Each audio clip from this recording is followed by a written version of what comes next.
সম্মানিত দর্শক, কাকরাইল মসজিদের সামনে সাতপন্থীদের বা সাত অনুসারীদের অবস্থান। কেন কাকরাইল মসজিদের সামনে সাত অনুসারীরা আহ, অবস্থান করেছেন সেই সম্পর্কে আমরা জানবো। এটা একটা আজকের গুরুত্বপূর্ণ খবর। সো আমরা জেনে নেই।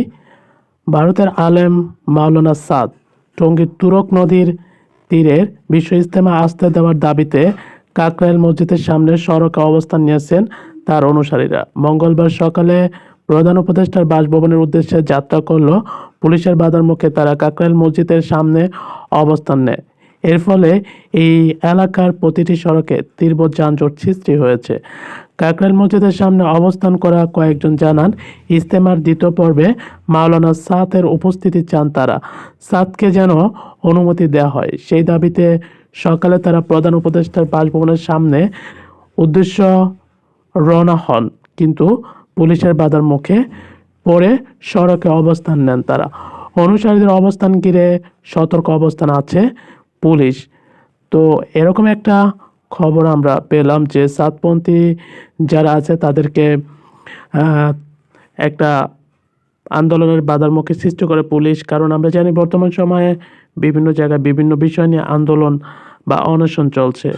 তো এখন দিন দিন দেশের যে পরিস্থিতি একটা অবস্থা হচ্ছে, তাতে দেশটা কোন দিকে যাবে সেটা একমাত্র উপরওয়ালা জানে।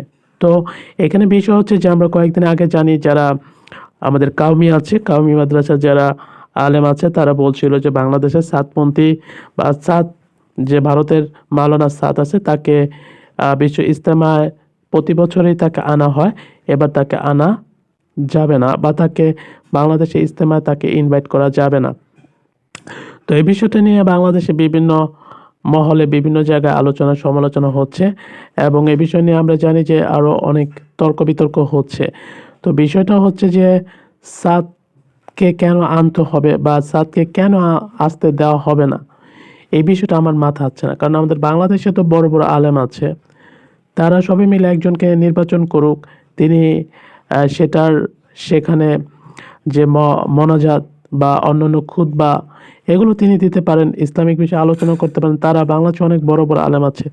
তো সেই ক্ষেত্রে সাদ সাহেবকে কেন আনতে হবে এখানে, তাকে কেনই বারবার টানতে হবে, এটা আমার মাথায় আসে না।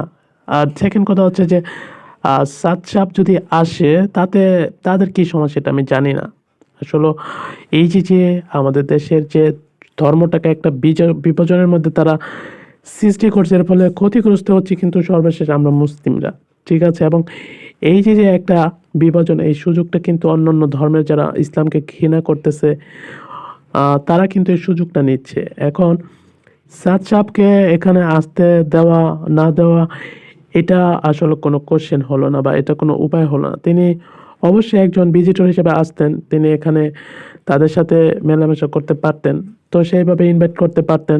হয়তোবা এক একজনের এক এক রকম যে চিন্তা চেতনা আছে বা আমাদের যে ইসলামের চারটা যে আহ, স্তম্ভ আছে বা চারটা মাজাব আছে, এই মাজাব এক একজনের সাথে এক এক রকম একটা চিন্তা ভাবনা বা কিছু জিনিসের অমিল রয়েছে, সেই জন্য আসলে সমস্যাটা এখানে সৃষ্টি হয়েছে। তো এখন যেহেতু বাংলাদেশে তাকে নিয়ে একটা আলোচনা বা সমালোচনা হচ্ছে, বা এখন যেহেতু তাকে আসতে দিচ্ছে না বাংলাদেশের যারা বড় বড় আলেম আছে, সেক্ষেত্রে কি হবে আমি জানি না। আমি এই বিষয়ে কোনো রায় দিতে পারবো না বা এই বিষয়ে আমার কোনো মতামত নাই।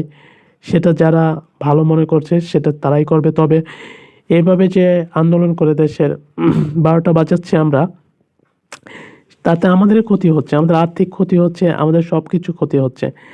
এবং যারা সাদ সাহেবের বিরোধিতা করছেন তারা সাদ সাহেবের সাথে বসেন, মাওলানা সাদের সাথে বসেন, বসে কোথায় কী সমস্যা আছে সেটা আপনারা সমাধান করেন। এবং সে যদি আসতে চায় আসুক, সমস্যা কি তাতে? সে যদি কোনো কোরআন সুন্নাহর বিরুদ্ধে কথা বলে সেক্ষেত্রে আপনারা প্রতিবাদ করতে পারেন।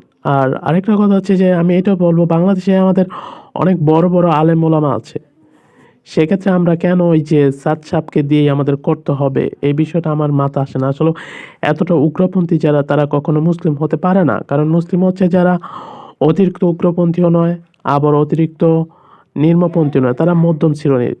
ঠিক আছে? তো এই যে আমাদের ভিতরে একটা উগ্র ভাব আছে, এটা আমাদের দূর করতে হবে। একজনের মতামত আরেকজনের উপর চাপিয়ে দেওয়া বা একজনের বিরুদ্ধে আরেকজন গিয়ে কথা বলা। যদি কেউ সুন্নাহ কোরআনের বাইরে কথা বলে, সেক্ষেত্রে আমরা সেটার একটা আলোচনা সমালোচনা করতে পারি, আমরা ভুলটা ধরাই দিতে পারি। কিন্তু দূর থেকে আমরা যে একটা গুলি ছুড়ি, মানে মুখের আওয়াজ ছুড়ি, ঠিক আছে? এটাতে আরো আমাদের ভিতরে যে বিভ্রান্তির সৃষ্টি হচ্ছে এবং আরো বিভাজনের সৃষ্টি হচ্ছে। এর ফলে ক্ষতিগ্রস্ত হচ্ছে দিন শেষে আমরাই, এবং এ ধরনের ক্ষতিগ্রস্ত শুধু আমরা হচ্ছি না, আমাদের দিনটা হচ্ছে। এবং এর ফলে ইসলামটা পৃথিবীতে দিনে দিনে বিতর্কের একটা জায়গায় নিয়ে যাওয়া হচ্ছে। বিভিন্ন ধর্মের মানুষরা আমরা জানি যে ইসলাম নিয়ে শুধু ঘাটাঘাটি করে। তো সেক্ষেত্রে আমি মনে করি যে আসলেও এটা একটা লজিক হলো না। সবাই একসাথে বসে এটা একটা সমাধান করা দরকার। সাদ সাহেবকে নিয়ে ইনভাইট করুক, ইনভাইট করে তাকে নিয়ে বসুক যে আপনার এই জায়গায় সমস্যা, যেটা কোরআন হাদিসে নাই, আপনি এই কথাগুলো বলেন কেন? তো সেক্ষেত্রে একটা সমাধান আসা যেতে পারে। কাজে এইভাবে আসলে কোনো সমাধান হয় না। আজকে করছে সাদ সাহেবের অনুসারে আন্দোলন, কালকে করবে আবার সাদ সাহেব যখন আসবে তার বিপক্ষে আন্দোলন। তাহলে এখন যারা রাষ্ট্রের দায়িত্ব আছে তারা কোথায় যাবে? তাদের তো এটা কন্ট্রোল করতে হবে, তাদেরকে এটার বিরুদ্ধে একটা স্টেপ নিতে হবে, তাই না?